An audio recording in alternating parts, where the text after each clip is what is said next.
Hola, buenas noches. Otra semana en conversaciones con el equipo Zulu. Primero de todo, buenas noches. Buenas noches, ¿qué tal? Y segundo de todo, disculparnos que vamos a empezar a hacer el programa el viernes, luego el sábado, problemas de agenda de unos, de otros, y al final se nos ha complicado todo, pero aquí estamos para intentar, por un lado, analizar lo que está pasando y, por otro lado, responder las preguntas de los oyentes. Vamos a ir directos hoy a los temas y vamos a empezar con Afganistán. Recordemos, hace unos días, atentado brutal, doble atentado, por un lado en el aeropuerto, la puerta Abbey, me parece se llamaba, y por otro lado en el hotel. ¿Qué nos puedes explicar de este doble atentado?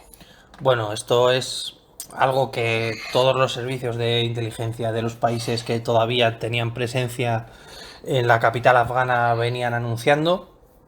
Se sabía además que no iba a ser el régimen talibán, sino lo que ahora ha aparecido como el ISIS-K, que es una facción que no tiene mucha antigüedad, unos 3 años. Que es pues el ISIS que se ha establecido en Afganistán, que por cierto su fundador es un ex talibán de origen pakistaní. Esto lo digo porque todavía hay mucha gente que no ha terminado de entender que los talibán no son solo afganos, como explicamos aquí, que son de varias regiones de los alrededores. Y bueno, era un atentado que se sabía, que lamentablemente se ha llevado la vida de 13 soldados norteamericanos y de 170 inocentes que estaban tanto en el hotel como en los alrededores de la puerta Abbey. A lo largo del día de hoy ha habido también pues algún tipo de operación que se ha dicho que era algún atentado, incluso el propio de los atentados cundió la alarma, ¿no? Y el pánico porque había muchas explosiones y todo parecía indicar que era un día trágico en cuanto a atentados y luego se tornó que no era así, pero bueno, la desinformación o la información de poca calidad en estos días es normal también por la tensión que se vive en Kabul y nos deja a 2 días de la fecha límite. Recordarás que hace una semana hablábamos de que la gente no contaba si era lunes o era martes, sino que era -7, -6, que refiriéndonos a los días que quedaban para abandonar el país. De facto, todos los países de la Unión Europea que formaban parte de la coalición han abandonado el territorio y queda Estados Unidos, que primero tiene luz verde para abandonar el territorio, según ha dicho el propio presidente en las últimas horas, así como para destruir cualquier objetivo, cualquier almacén, cualquier cosa que consideren oportuno hacer, a tal punto como se destruyó la base de operaciones de la Agencia Central de Inteligencia en los alrededores del aeropuerto el mismo día de los atentados, por cierto. Explícanos eso para que la gente se haga un poco. Explícanos un poco la situación del aeropuerto en el sentido de qué zona es militar, qué zona es civil, un poco para que la gente se haga una idea de Bueno, las instalaciones que quedan. ya explicamos que el aeropuerto de Kabul estaba a 2 kilómetros exactos de lo que era la puerta de la embajada de Estados Unidos, que era una carretera recta, ¿no? Que a lo largo de esa carretera había checkpoints.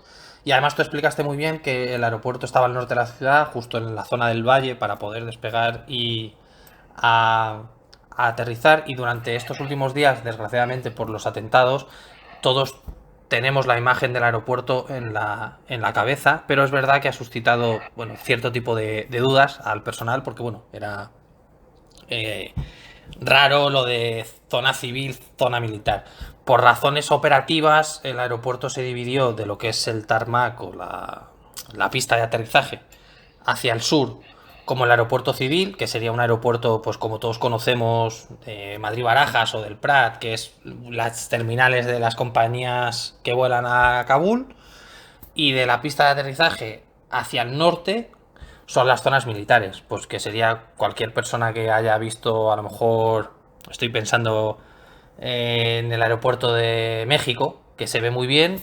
Todo esto que vas en la pista de despegue y ves los hangares con los aviones militares que pone Fuerza Aérea y todo este tipo de cosas. Entonces, en la zona norte estaban los militares, en la zona sur estaban las compañías. La puerta norte, que se ha hablado mucho estos días, que era donde todos los mensajes que mandaban las fuerzas de coalición de que no se acercaran a la puerta norte refiriéndose a la población civil, estaba en la parte militar, es decir, daba acceso directamente a la parte norte, a la zona militar del aeropuerto. La puerta AVI, donde se cometió el atentado, se ha dicho que se utilizaba mucho por las fuerzas de coalición, como así era, porque era una puerta de acceso al aeropuerto sin dar la vuelta a todo el barrio colindante al aeropuerto. Es una puerta que básicamente está a la misma altura que las terminales.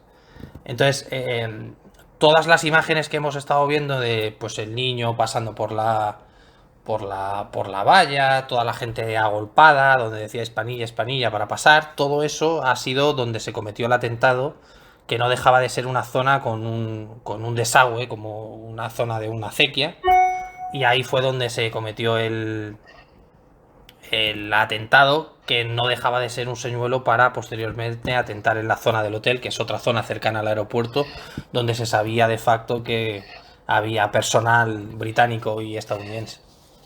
Porque en principio, por lo que sabemos y por lo que nos dices, el atentado real, el objetivo real era más el hotel donde sabían que había desde operativos británicos y estadounidenses y personal que había colaborado con Afganistán.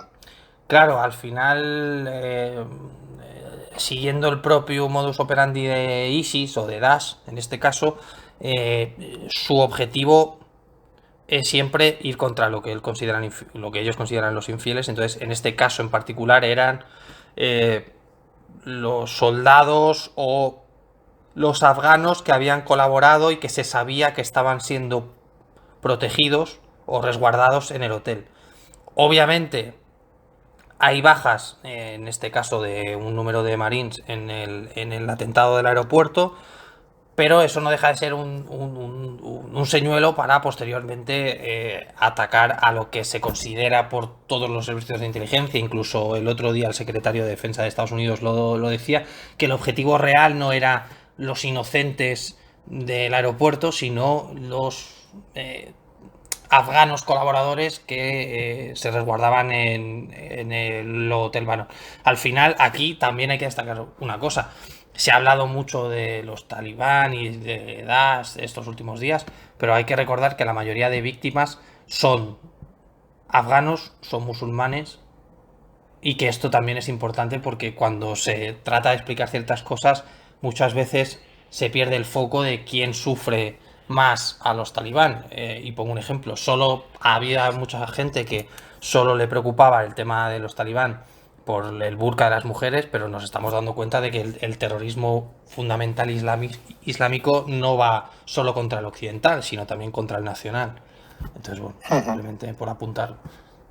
Vale, porque también ahora la clave, digamos, viene el día 31, donde en principio, bueno, nos has comentado que la propia organización, digamos, eliminó las instalaciones de la agencia central en el aeropuerto, ¿correcto? Sí, ¿vale? Sí. Sí, no, en el sentido de que se está hablando mucho de que se ha dejado mucho armamento, etcétera, etcétera, pero suponemos que la parte de inteligencia sí que se ha borrado toda, obviamente. Sí, además es importante porque Base Eagle, que era como se llamaba la base de la CIA, base Águila, tampoco se han comido la cabeza mucho en ponerle el nombre, fue también las instalaciones donde se formaba la inteligencia afgana. Esto quiere decir que se supone o se presupone que hay información de interés para el régimen talibán en las instalaciones y por eso se decidió destruirla, cosa completamente normal y lógica, más en un país donde el que obtiene el control es tu enemigo. Es decir, tampoco sospecha nadie. Y en la propia orden de sacar a los soldados que quedan en el país, se dice que hay libertad para destruir cualquier objetivo que contenga objetivos de inteligencia o armamento. Es decir, esto todavía no ha terminado. Incluso estamos viendo ya ataques de drones a objetivos relacionados, en este caso, con el atentado del otro día. Pero posiblemente también haya ataques contra infraestructuras que Estados Unidos o la coalición considere necesario borrar del mapa, como puede ser la base de operaciones de la OTAN en Kabul. Vale, porque en principio nos planteamos eso. El día 31 será el último soldado, pues supongo tomarán posesión del aeropuerto los talibán y la historia se habrá acabado. Sí, el día 1 supongo que el foco de interés irá a otro tema o a otra región. De facto, los talibán controlarán el aeropuerto internacional de Kabul y a partir de ahí parece ser que todo indica que va a comenzar el verdadero problema, que es esa suerte de guerra civil que parece que va a desarrollarse a partir de ahora entre pues los todavía defensores del gobierno afgano y los talibán, y recordemos la complejidad que esto supone porque bueno, hay mucha gente que ahora es talibán o que forma parte de las filas talibán que venía de ser soldado del ejército afgano, de la policía afgana, y que se mueven por dinero. Veremos a ver cómo van las negociaciones que se quieren acometer con el régimen talibán, veremos a ver el papel que tienen países como China, como Rusia, como Arabia Saudita, y la historia de verdad empieza ahora. Esto que ha pasado es histórico, pero ahora el futuro del país empieza el día 1, que es cuando ya no haya presencia de fuerzas occidentales en el terreno.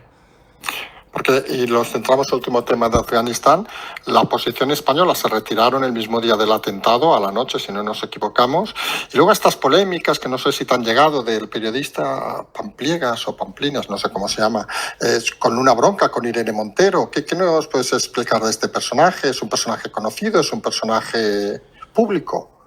Sí, a ver, por este señor el gobierno español pagó un rescate de varios millones de dólares a sus secuestradores, que para quien no lo sepa, pues son yihadistas, es decir, ¿En Siria? ¿Fue en Siria? ¿En Alepo, quizá? Sí, creo, juraría que fue en Siria, le vendió su fixer, que era la persona que pues te arregla o que tiene contactos en la zona en la que vas. Básicamente el gobierno español, a la gente no le va a gustar, pero ha financiado directamente el terrorismo porque pagó por su liberación. Es cierto que hay una parte que aplaudo, que es que haya puesto a la ministra Montero, Irene Montero en este caso, en ridículo, diciendo que no ha querido hacer nada por un grupo de niñas que creo que formaban parte de alguna suerte de equipo de deporte. No sé. Sí, de baloncesto me suena, pero tampoco me hagan mucho caso. Creo que era de baloncesto. Pero bueno, yo invito a la gente que vea una entrevista que le hizo Risto Mejide hará 3 o 4 años, donde sale hablando de sus captores, sale hablando de cómo se dirigía a ellos, donde no agradece a España haberle sacado de donde estaba, donde no agradece que los españoles hayan pagado por su vida, donde no hace ninguna crítica por haberse colado en un país, por haber sido secuestrado, donde no hace ninguna crítica por financiar el terrorismo de manera directa o indirecta, según como lo quieras mirar. Y es interesante que lo preguntes porque, bueno, son personajes que de vez en cuando aparecen y que parece que hay que hacerles caso porque han tenido una historia o porque han estado en el terreno, y lo único que han hecho en el terreno es, y lo siento y me alegro por su familia porque está vivo el hombre, pero este hombre ha colaborado directamente con el terrorismo porque les ha financiado. Entonces creo que lo primero que deberías hacer en ese caso sería agradecer a los que te han rescatado o los que han gestionado tu liberación, y segundo, tratar de dar pocas lecciones a la gente porque, bueno, creo que no estás en condiciones de criticar según qué cosas. Pero bueno, son estas historias que nos trae la guerra y Sí. además lo mencionabas hace una semana, ¿no? De esta gente que ahora se queja de que no estemos en Afganistán y antes echaban pestes de que estuvieras en Afganistán, ¿no? Son Sí, o en Irak o sí, en Siria, etcétera, etcétera. correcto. Nosotros lo hemos dicho muchas veces, hay trabajos que no son especialmente, no diré la palabra agradable o desagradable, porque luego a cada uno le puede gustar una cosa u otra, pero que son necesarios, y creo que eso nadie lo va a discutir, y que a veces la sociedad, sobre todo la europea, no tiene la capacidad de asumir. Si queremos que haya cierto orden, oye, pues hay que estar allí. Sí, además, esto es una idea que fuera se entiende, ¿no? De que tu seguridad empieza en el origen del problema, y creo que Europa se ha dado cuenta de esto. Y yo te tengo que reconocer, a mí me ha sorprendido mucho la reacción de la sociedad civil apoyando a las fuerzas armadas, a los GEO que estaban en Kabul, apoyando que se les rescatase, considerando que había que sacarles de allí porque habían colaborado con nosotros.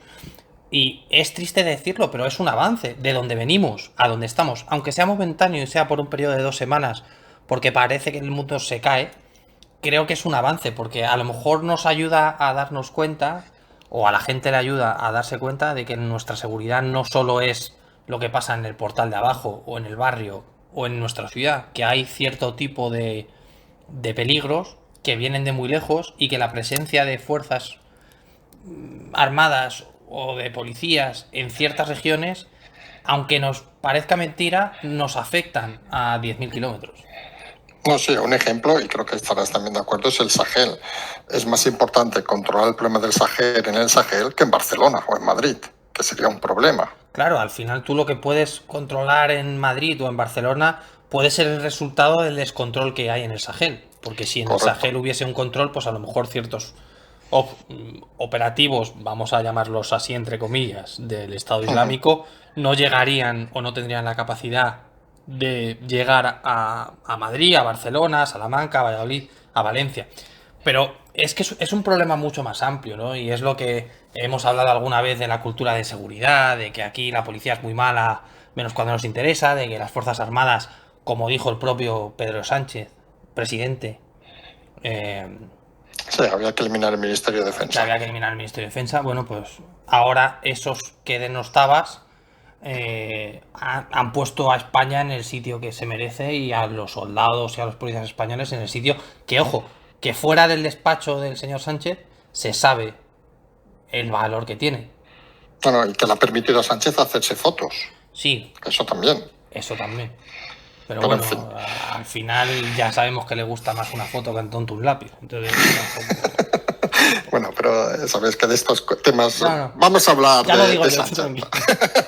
Vamos a entrar directamente en Sánchez. Vamos a explicar el cambio de López por Redondo, como saben, jefe de gabinete, y que parece que se está intentando hacer ya no solo aquella limpia que hubo en Semillas de asesores, llamémosle como quieran, de Redondo, de Iván Redondo, sino la limpia incluso en la forma de llevar el gobierno. Parece que quieren eliminar eso que ellos denominan marketing de Redondo y convertirlo, según ellos, en eso que es la realidad. Bueno, Para mira, algunos, perdón, sí. no inciso solo, para algunos, y hemos explicado esta mañana una anécdota un poco futbolera, es aquello de que Redondo asumía, como aquellos entrenadores, decíamos Javier Clemente en su momento, asumía el equipo en su cabeza y asumía que todo fuera contra él, mientras que López parece ese que ha subido a Pepe, Juan y José, por llamar a alguien, y piensan que van a jugar la Champions jugando, pasando la pelotita de lado a lado. Aquí todo tuyo. A ver, yo creo que cambiar la estrategia en medio del partido, por seguir con la metáfora, en este caso, sin dar explicaciones, a posteriori o cuando lo haces, es complicado, ¿no? Entonces, es como reconocer de facto que lo que llevas haciendo desde que hiciste la moción de censura no está bien o no ha estado bien. A mí me sorprende un poco el cambio y lo hablábamos miembros del equipo Zulu y tampoco tenía mucho sentido porque al final ese marketing de Redondo le ha protegido no solo a él sino a muchos miembros del gabinete de ataques o de opiniones porque parecía, es verdad que parecía que con Redondo todo estaba más controlado. Al menos sobre el papel se veía una situación más clara. Yo creo que la última operación marketingiana que ha hecho el gobierno Sánchez, independientemente de que quiera abandonar esa línea, ha sido en Torrejón, que además personalmente yo apostaba por ello que iba a pasar. No sé si recordarás que hace un par de semanas hablábamos de cómo Redondo hacía todo este tipo de actos en el jardín de semillas, que Sí, me recordaba a temas de, pues, de Kennedy, de Obama, de todo esto. sí, de Estados Unidos, Pues correcto. cuando mandaron al Ejército del Aire y al MOE a un equipo de geos, yo dije, este hombre es capaz de cuando vuelvan decir misión cumplida, como si fuera el comandante en jefe o algún tipo de cosas. Y lo dije porque me acordé de las imágenes de George Bush, del hijo, diciendo Mission Accomplished, cuando la invasión a Afganistán como tal y la invasión a Irak como tal se veían más o menos encaminadas. Y dije, este hombre es capaz de decir misión cumplida y hacerse la foto. Y efectivamente, lo primero que dijo cuando bajaron del avión fue misión cumplida. Y tenías que haber apostado algo, ¿eh? algo hubo por ahí, pero que no se entere nadie. Y a mí me da pena porque yo creo que un político no tiene el derecho, y aquí voy a ser muy claro, aquí un político no tiene derecho a decirle a un soldado misión cumplida. Porque le manda a él, y el que le debería decir eso es el comandante en jefe de nuestras Fuerzas Armadas, que aunque la gente se le olvide, es el rey.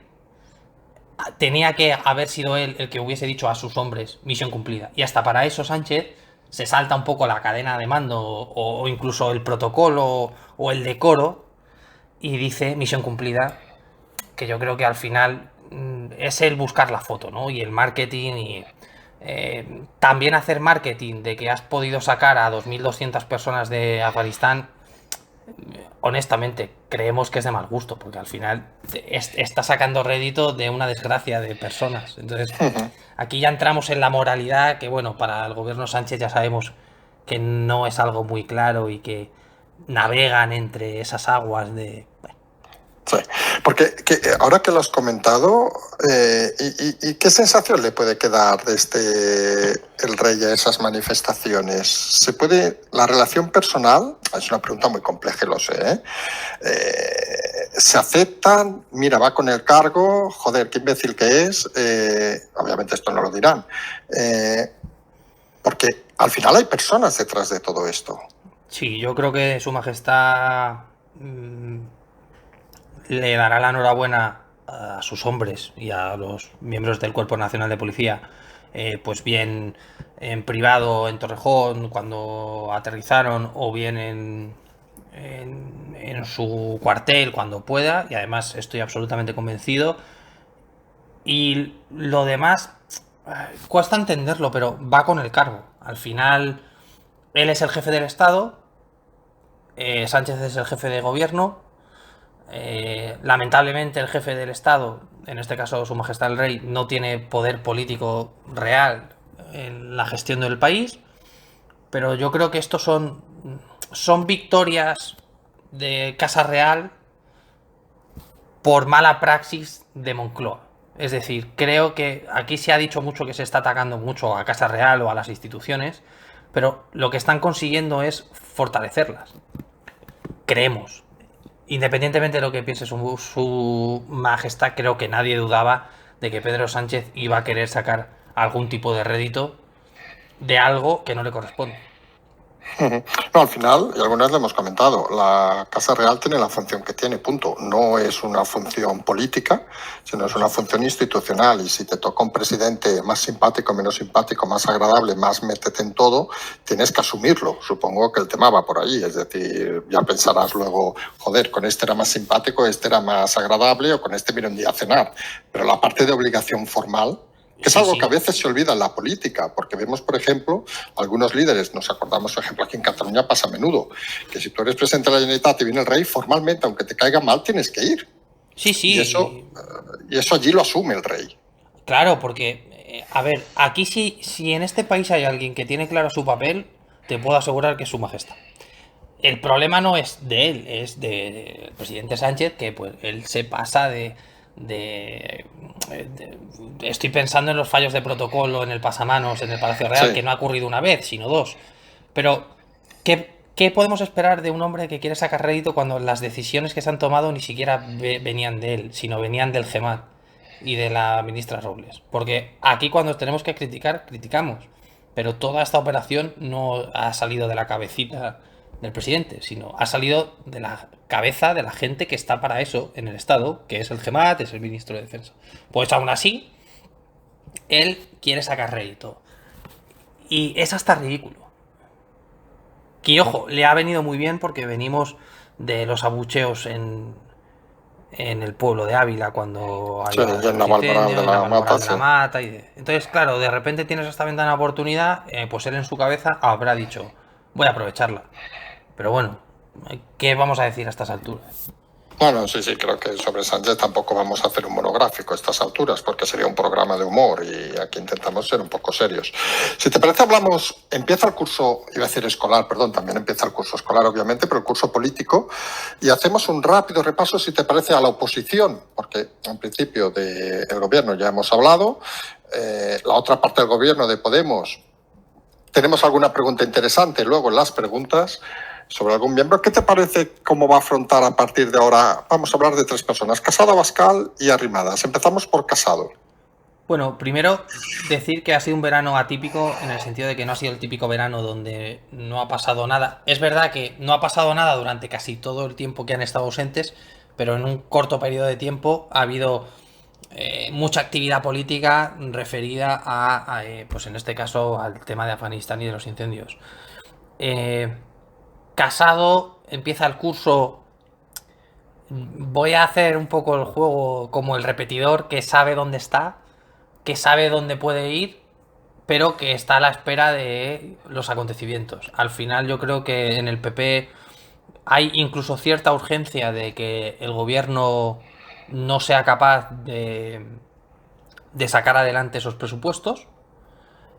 Casado sabe que está en una posición de que el tiempo juega en su contra, en el sentido de que en el largo plazo, aquí lo hemos dicho, el largo plazo juega en contra de Casado porque hay figuras dentro del partido, Feijóo y Ayuso, no vamos a descubrir nada, que poco a poco se van posicionando como líderes con más peso, y Casado sigue sin saber hacia dónde dirigir su campaña. Lo que vemos es que hay muchos cambios. El otro día hizo un guiño a Feijóo diciendo que Galicia debería ser reconocido como, no sé exactamente sus palabras, pero era como que tenía una identidad.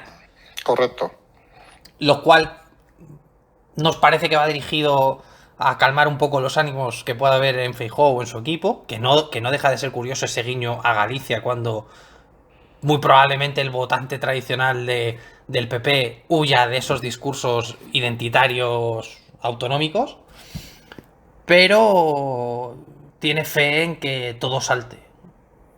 Entonces, bueno, creo que Casado está pensando en muy cortoplacista. Claro, si ha Casado diríamos que es ese jugador que está calentando en la banda para seguir con el fútbol. Es un poco, sí, yo decía lo del repetidor porque es el que sabe lo que viene, ¿no? Es un poco que las está a ver venir porque ya conoce al profesor, ya conoce por dónde va uno, por dónde va otro. Entonces, pues un poco, sí, siguiendo la metáfora futbolística, que está calentando en la banda. Vale.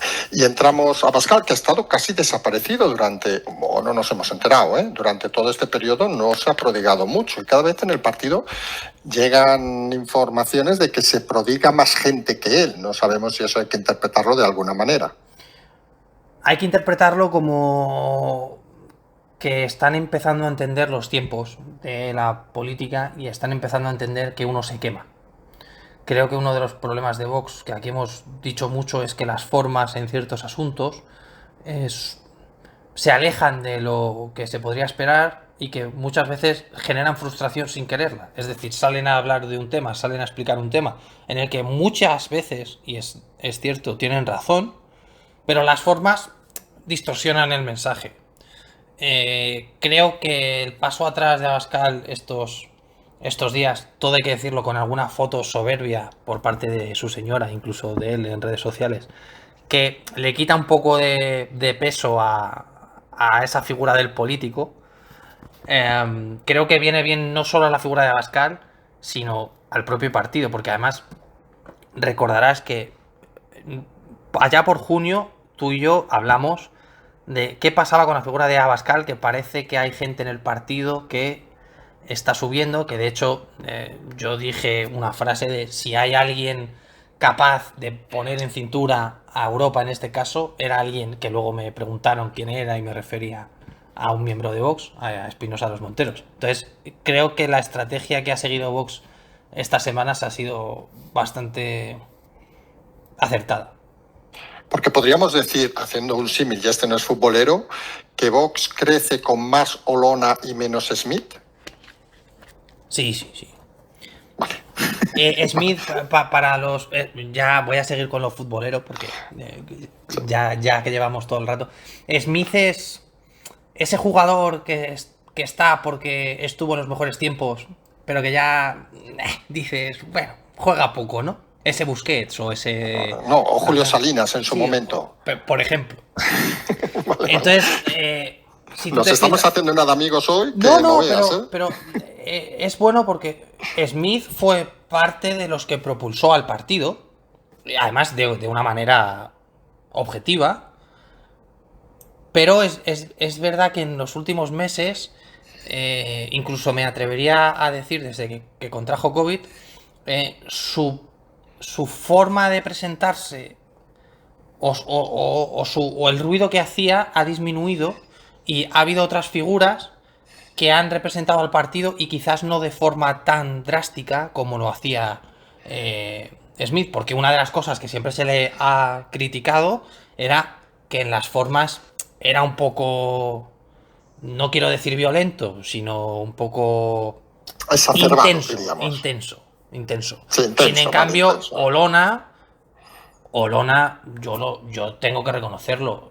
Olona ha puesto contra las cuerdas a Marlaska cientos de veces, a Sánchez cientos de veces, y no tiene ese estilo navajero, que se me permita, que tenía Smith. Entonces, creo que tu apreciación de Vox, cuanto más Olona, mejor, creo que es bastante cierto.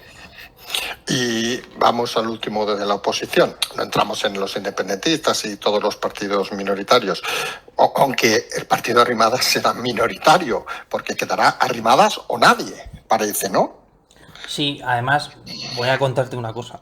Hace poco pasó un miembro del equipo por la puerta de la sede de Ciudadanos en la calle Alcalá y mandó una foto y dijo: el edificio está igual de destartalado que el partido.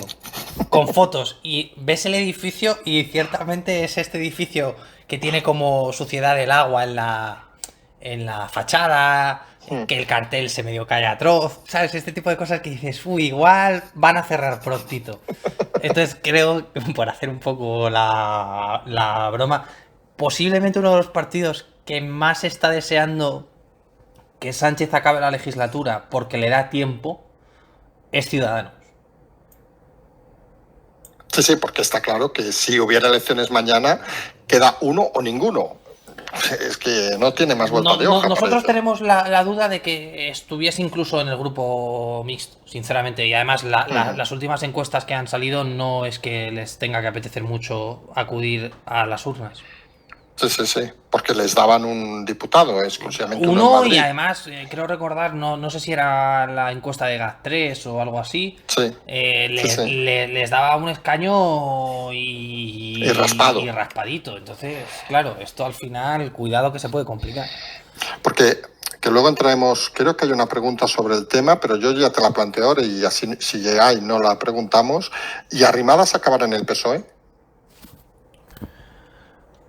Si tiene vergüenza, no. Bueno, pero la pregunta es, esto hacemos lo que a veces criticamos de los periodistas. Digo, que cuando hacemos la pregunta, no nos responda. La pregunta es, no entremos si tiene vergüenza, ¿no? Que creo que todos los oyentes son conscientes de lo que tiene y no tiene. ¿Creemos que puede acabar en el PSOE? Creerlo sí, pero sería la constatación de que no tiene valor político. Es decir, aquí lo hemos dicho muchas veces que parece indicar que se aproxima al PSOE, pero creo que Arrimadas, en caso de entrar en el PSOE, sería una carga para el partido, porque habría cierto votante del PSOE que vendría de Ciudadanos, porque claro, al final aquí se nos olvida que el votante de Ciudadanos en gran parte venía del PSOE. Si tú como votante de Ciudadanos no confías en Arrimadas como líder, ¿qué te va a hacer pensar del partido que la recoge? Entonces, puede ser la patata caliente, ¿no? En ese sentido de decir, igual la traemos y nos hace más daño. Sí, algunos pensamos que desde el PSOE serían los que no deberían atraerla porque no les va a aportar nada, precisamente. Que es un caso parecido, salvando distancias, a Rivera con el PP. Claro, es que, mira, esto se preguntó hace mucho tiempo a alguien del PSOE y dijo, la gente de Ciudadanos viene con maletas. Y es así. Rivera, claro que estaba cerca del PP en cierto punto.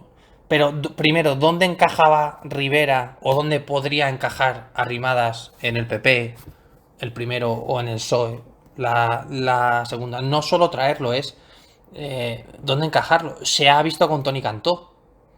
Toni Cantó estaba en Ciudadanos, se Sí, movió sí. al PP como apuesta personal de Isabel Díaz Ayuso, y ya donde se le ha colocado ha supuesto un problema a Ayuso, porque era de, le has colocado en una suerte de chiringuito que has creado ad hoc para esta persona cuando tú decías esto de los chiringuitos y él decía esto. Entonces, estos trasvases de políticos en un país donde la política es tan partidista, en el sentido de que cada partido político es una suerte de tótem donde entrar o salir conlleva una etiqueta, puede tener un coste político más que un beneficio. Entonces, aquí hay que andarse con mucho ojo. Vale, pues si te parece entramos en las preguntas ya de los oyentes. ¿Te parece? Empezamos por Afganistán, ¿vale? En alguna pregunta que no hemos tratado y te planteamos la primera. Nos preguntan sobre aquel accidente de derribo. Supuestamente cayó un Cougar, recuerdan, durante el gobierno socialista español, que hubo bastantes muertos en el ejército. Creemos que se encontró el accidente del Jack, donde más muertos ha habido.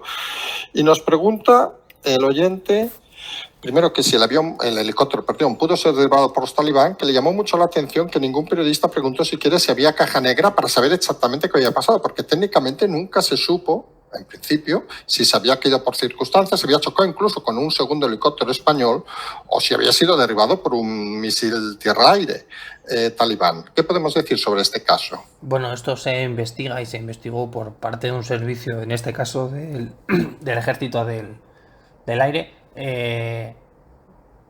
Caja negra hay en cualquier aeronave, incluso militar. Hay dos, una que graba los instrumentos y otra el audio del cockpit, de la cabina. Y más allá de eso no me veo en posición de añadir nada más.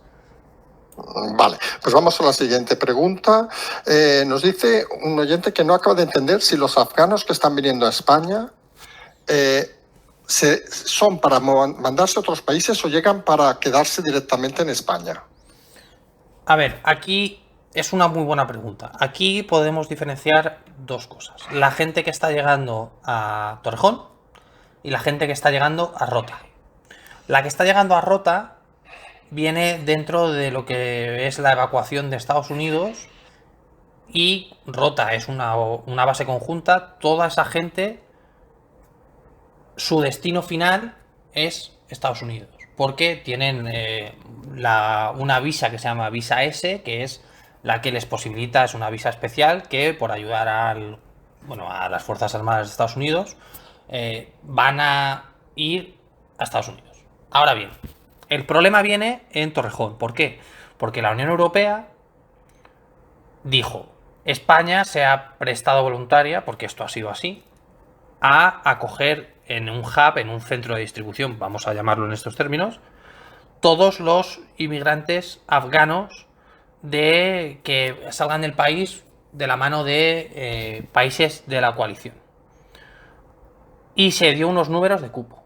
Pero la Unión Europea ha dicho que no sabe qué hacer con ellos. Es decir, hay un acuerdo de facto donde los que están llegando a Torrejón se van a repartir en ciertos cupos a lo largo de los países, no solo de la coalición, sino de la Unión Europea, pero a su vez reconocen que no saben qué van a hacer con ellos. ¿Qué significa esto? Que probablemente haya gran número de los afganos que estén llegando a Torrejón que pidan asilo en España, como está pasando. Que de hecho dimos datos la semana pasada, la mitad más o menos de los que estaban llegando pedían asilo. Entonces es un tema que hay que mantener en paréntesis, porque es que ni siquiera la propia Unión Europea sabe qué va a pasar con ellos. Porque nos pregunta otro oyente que dice que España es de lo más alejado de Afganistán en Europa, obviamente España y Portugal. Y dice, ¿a qué compromiso ha llegado Sánchez con la Unión Europea? Primero, insisto, cualquier afgano que haya apoyado a un país de la coalición debe ser tratado como nacional del país al que ha ayudado, independientemente de que España esté a 12.000 kilómetros, a 7.000 o haga frontera. Esto creo que aquí no hay, por lo menos desde nuestra parte, no hay discusión posible. El acuerdo era simplemente que por capacidades España quería ser centro de distribución porque consideraba que podía ayudar al resto de países de la Unión Europea a hacer su trabajo mejor y no cargar, por ejemplo, al ejército francés, en este caso al ejército del aire francés, con más de lo que podía llevar. Es decir, se consideró por parte del Ministerio de Defensa que España era una buena opción en cuanto a capacidad de distribuir a los refugiados afganos. Sobre la pregunta de por qué España y por qué no Pakistán, insisto, cualquier persona que haya ayudado al gobierno francés, al italiano, al alemán, al español, al que sea, tiene que ser considerado nacional. Otra cosa es el posible tráfico de refugiados que haya hacia Europa, donde países ya están incluso vallando, como Polonia, la frontera porque está esperando a que vengan afganos. Para los polacos, decirles que de Afganistán a Polonia no es un paseo de una semana de hola, estamos aquí, pero bueno. No, aparte, ahora que va a empezar, no va a empezar invierno mañana, pero que sí, que se lo digan a Hitler. Y ojo, salir de Afganistán, en este caso, tienes que salir por donde tienes que salir, que son montañas y el éxodo de Siria era mucho más fácil en cuanto a logística que desde Afganistán. Sí, porque de Siria recordemos que directamente se podían ir al Mediterráneo y desde allí tiraban hacia adelante, o sea que no tiene nada que ver. Y por cierto, de todos estos afganos que llegan, hay muchas dudas, se generan sobre si son, no sé si la palabra es identificados, voy a hacer una reflexión que a lo mejor suena un poco rara. Yo entiendo que mañana un oyente que se llame José María Pérez Martínez, pues oye, miras con el DNI y sabes quién es, por decir algo, y hasta sabes las multas y lo que paga de Hacienda. Pero imaginamos, a lo mejor equivocadamente, que en una situación como esta sale un señor que se llama Abdelaví Abdolabá y vete a saber primero si eso es su nombre, si no lo es, se investiga a todo el mundo que llega a España, se pone control para que no entre nadie, no hablamos de ilegalmente, sino alguien con algunas intenciones oscuras. Sí, dos apuntes. Para que la gente se haga una idea, Estados Unidos ha rescatado en torno a 14.000 refugiados afganos. La mitad de los refugiados no tenían la visa que tenían que tener para ser rescatados de Kabul. España, Francia, Italia, Alemania han sacado a X número de refugiados. Cualquier varón, independientemente de que sea conocido o no conocido y se llame Abderramán o Hasid y hayan trabajado 4 años o 10 años, va a ser monitorizado. ¿Por qué? Porque habrá gente que no se sepa quién es o que aquí hablamos la semana pasada de los ataques Green on Blue, que era gente que tú estabas formando y atentaban contra ti. Los países de la coalición han demostrado en los años que han estado desplegados en Afganistán que se confiaba en ellos porque facilitaban mucho el trabajo, pero que había que tener ciertas medidas de seguridad. Obviamente cualquier varón en edad militar que entre en Estados Unidos o en Europa va a ser monitorizado por los servicios de inteligencia hasta que consideren si efectivamente hay algo que de su comportamiento que se tenga que tachar o no. Obviamente se está hablando aquí de que Francia tiene gente controlada, España, Reino Unido. Es algo normal. Y aquí una de las cosas que se ha dicho siempre cuando el tema sirio era, oye, ¿a quién estamos dejando pasar? En este caso es cierto que todo el mundo está más localizado. Pero claro, si España se fue hace X años del país, es cierto que a lo mejor tienes 4 años que no sabes qué ha pasado con él y entonces pues se monitorizará y se dirá si pues es de fiar entre comillas o no es de fiar, pero es algo obvio, es como si a ti te pillan en un chat de forocoches hablando de bombas, pues la policía o el CNI te va a decir, oye, cuidado, ponle una banderita a este que igual se pone a hacer bombas en una olla express, yo qué sé. Estamos sumando más amigos. Ahora los amigos de Foro Coches también estarán contentos con nosotros. Si te parece, entramos en el PSOE Podemos, ¿vale? Las preguntas, que tenemos unas cuantas. Algunas queremos de respuesta rápida. La primera, ¿cómo ve el equipo Zulu la nueva ley del gobierno que permite crear empresas a partir de €1? ¿Es la primera vez que hace el gobierno algo con sentido o es otra chapuza más? Aquí hago un inciso porque aquí yo respondí a este oyente y le dije que al final los empresarios, lo menos importante es cuánto cuesta constituir una empresa, porque recordemos, una empresa en España, una SL, son 3.000 euros, 3.001 me parece que es, pero puedes aportarlo con bienes, o sea que no has de desembolsar un duro. El problema son los impuestos, lo que has de ir pagando, el alta de no sé qué, etcétera, etcétera, etcétera. A ver, el problema de este tipo de preguntas es que todavía no hay un borrador. Sí ha habido consultas a los órganos sociales, tal y como domina el gobierno, que pueden estar interesados. Esto en este caso pues entendemos que es asociaciones de pymes o de empresarios, pero no hay un borrador que podamos leer, digo, el ciudadano de a pie y decir, bueno, pues es €1, pero los despidos los incrementan. Yo te puedo decir que de esta ley en concreto sí hay información de esos borradores, de esas preguntas, y yo he tenido la posibilidad de leer lo que piden los sindicatos y es una absoluta locura. Entonces, hasta que no haya un borrador oficial donde el ciudadano de a pie pueda ver y valorar si esto es una buena idea o una buena o no, estamos muy lejos. ¿Por qué? Porque tú dices, efectivamente, el capital inicial tú lo puedes aportar con un ordenador, o con un teléfono, o con un coche. Pero si esta ley supone que el despido se haya visto incrementado, pues igual no es tan buena para el empresario. Todo este tipo de cosas. Entonces, esta pregunta hay que dejarla en cuarentena, y cuando haya ese borrador real de que sepamos qué es lo que están planteando, contestarla, porque esto se dijo, además lo recordarás, la última semana del ejercicio se lanzó el globo sonda y vacaciones. Sí, correcto. Y lleva un mes dando vueltas, pero nadie sabe nada. Entonces, claro, el país puede publicar una cosa, el mundo puede publicar otra, pero mientras en el BOE no haya un borrador, pues, o en el Congreso no haya un borrador legislativo, pues estamos hablando aquí de filfas. Pues vamos con la siguiente pregunta, que fue sobre un comentario que hicimos la semana pasada. Nos pregunta un oyente, ¿puede explicar con más detalle esa posible reducción del salario de los funcionarios de hasta el 40% si son los que mantienen este gobierno y junto a los sindicatos garantizan la paz social? ¿En qué se basa para esa información? Recordemos de la semana pasada, que fue un comentario así casi off the record, si hasta ahora se pagan con deuda que van a cambiar. Bueno, primero, tenemos nuestras dudas de que los funcionarios sean los que mantengan la paz social. Y tenemos nuestras dudas de que los sindicatos tengan alguna función a día de hoy, más allá de chupar del bote.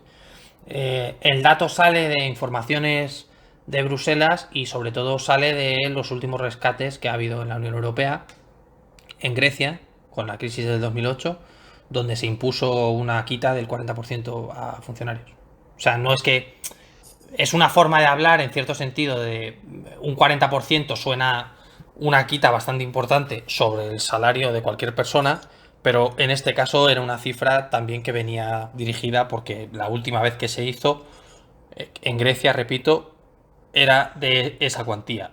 Y obviamente funcionó, y en la Unión Europea pues se toma nota de lo que funciona y de lo que no funciona. De ahí esa cifra. Ojo, no digo que vaya a pasar, pero si ciertas cosas no cambian, nos podemos ver en una situación donde al funcionario tenga que sufrir esa quita. O del 35 o del 30, pero una quita. Pues siguiente pregunta. He oído hablar, nos dice el oyente, del tapering. Por lo que tengo entendido, significa que hemos sobrepasado la venta de deuda pública y es posible que dejen de comprarnos deuda. Sí, bueno, luego ya pregunta si existe la posibilidad de que la Unión Europea nos rescatase o nos obligase a convocar elecciones. Parece ser que lo que se está hablando en Bruselas es que ante esa deuda masiva, que ojo, no tiene solo España, tienen más países de la Unión Europea, pero por las condiciones del gobierno de España y por ciertos valores de nuestra economía, la Unión Europea puede invitarnos a tomar decisiones en el ámbito fiscal y en el ámbito laboral que, digamos, no encajen de una manera muy positiva en el seno del gobierno. No es obligar a convocar elecciones, pero si a ti la Unión Europea te dice, si no cambias la legislación vigente en tema laboral y en tema fiscal, no te damos el dinero, igual el gobierno se ve obligado a cometer ciertas reformas y ciertos miembros del gobierno no apoyen en unos presupuestos, por ejemplo, esa decisión. ¿Es una forma sutil de forzar elecciones? Sí. ¿Es una forma sutil de decir te intervengo a nivel fiscal y hago firmarte para darte un bolígrafo y un paquete de folios? También. Pero claro, es el poder de la Unión Europea, al final son los que dan el dinero. Nos saltamos un par de preguntas que están con lo mismo y nos vamos a una que en el fondo es la anterior, pero ahora en vez de los funcionarios el 40% nos habla si eso podría pasar también con las pensiones. El tema... Supongo la respuesta es la misma. Sí, pero lo dijimos la semana pasada. La dirección de Europa en cuanto a las pensiones no es quitar, sino reformar. Porque tú hablabas de unas cifras, 98.000 millones y casi 10.000 millones al mes de pensiones. Sí, pago 10.200 ahora mismo, que es el récord que fue este mes pasado de pensiones. Entonces, aquí lo que interesa a Europa y lo que nos comenta gente del seno de Bruselas es que lo que interesa es reformar ese sistema de pensiones para que no suponga una carga económica tan grande, ojo, mensualmente, para las arcas del Estado. Pregunta directa. ¿Llegará este gobierno al final de la legislatura? Obviamente aquí no tenemos una bola de cristal, vamos a decirlo así también. Desde el PSOE nos dicen que sí. Vale. Siguiente pregunta. Dado que la estrategia del PP se limita un poco a esperar heredar el poder, ¿no creen que el día que lleguen al gobierno será toda una verdadera pesadilla? Les ha pasado con Rajoy en el sentido de tener que soportar las críticas o tener que soportar la reforma del IVA. El PP ha estado ahí antes, ha sobrevivido y... Una cosa es lo que le pueda dar miedo a ciertos miembros del Partido Popular, pero como partido no creo que les afecte y además, ya lo he dicho, están esperando casados ese repetidor que ya sabe por dónde van los tiros. Entonces no les supondría un problema real. Siguiente pregunta, nos dicen, ¿ven posible llegar a una crispación que desemboque en una situación similar a la iniciada en Chile en 2019, en España?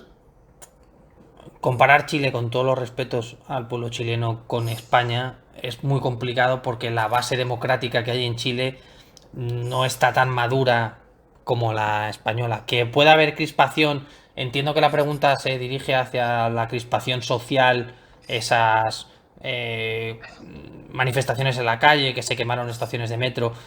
Se me hace muy difícil pensar que en la totalidad del país haya esa violencia que hubo en Chile.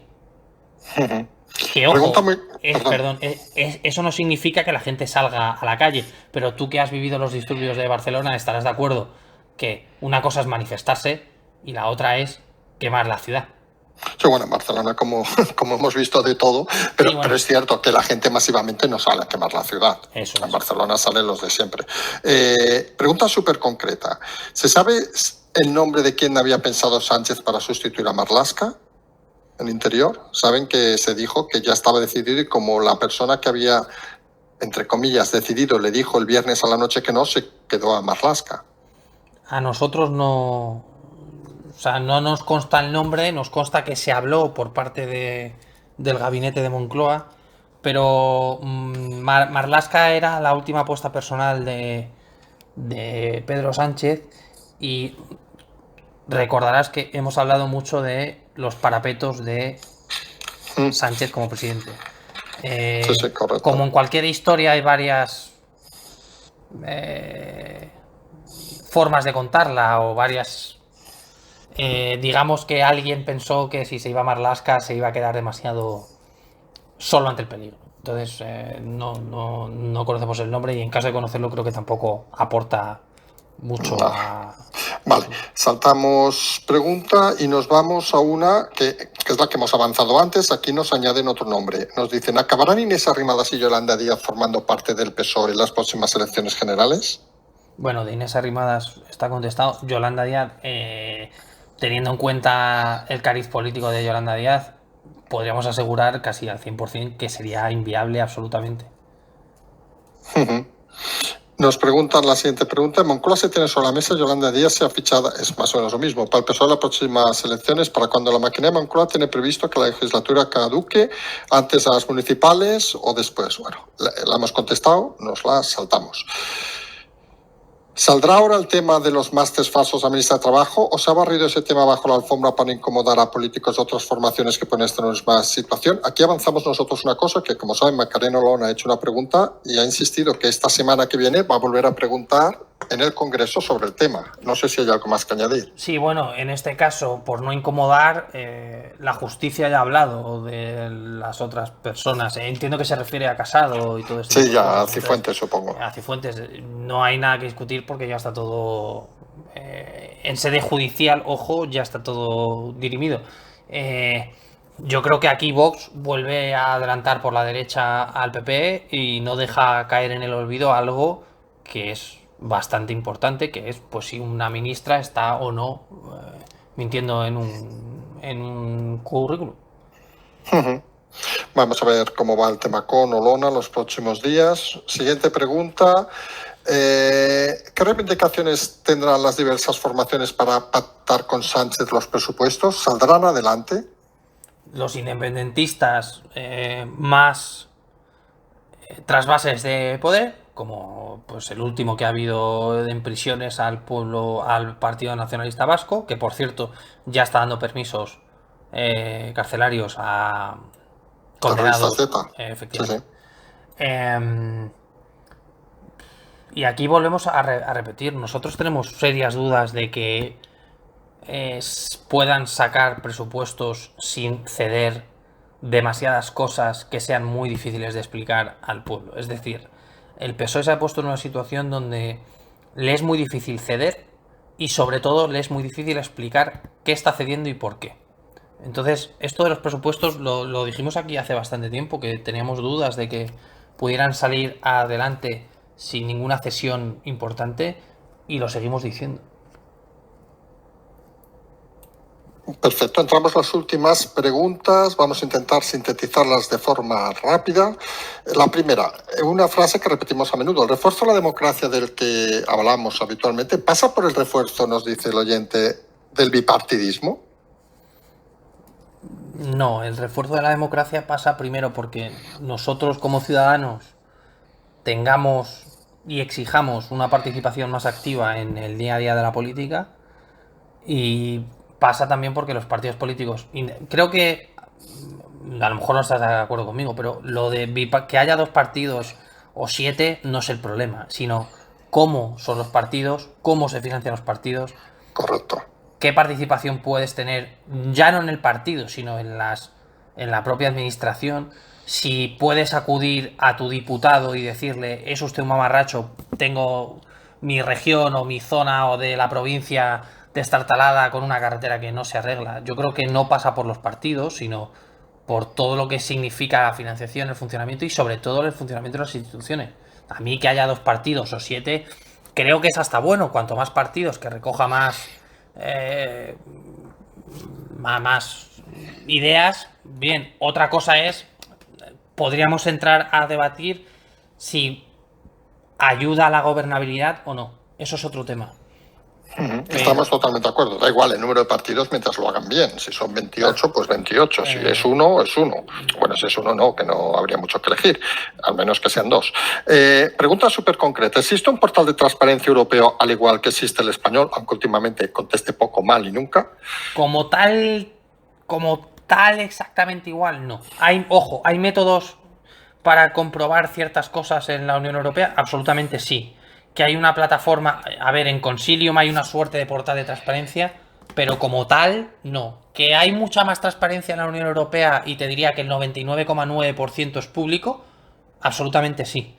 Pero estructura como tal, no, porque cada organización dentro de la Unión Europea tiene su portal de transparencia. Entonces, exactamente no, pero sí, tú puedes ver desde una licitación es pública hasta una decisión judicial, todo lo relativo al Consejo o al Parlamento es público. Entonces, como tal, es verdad que no hay una cosa que tú escribas y le digas, oye, quiero esto, pero habitualmente es que esto ya está público, con lo cual tampoco hay que pedirlo. Que claro, es en el fondo lo que estás diciendo. Esa es la diferencia entre el gobierno y la Unión Europea. La Unión Europea siempre ha hecho publicidad de lo que publica, y además hay que decir en honor a la verdad que actualizan diariamente y varias veces al día todo lo relativo a nueva legislación, decisiones, actos políticos, lo cual se agradece. Nos dice un oyente, hablando de transparencia, la página web de Podemos, sin actualizar sus cuentas desde el 18, ¿tienen alguna obligación legal de actualizarla? Pues entendemos que más allá de los propios estatutos, ninguna. No debería. Salvo que la ley de partidos diga algo de que las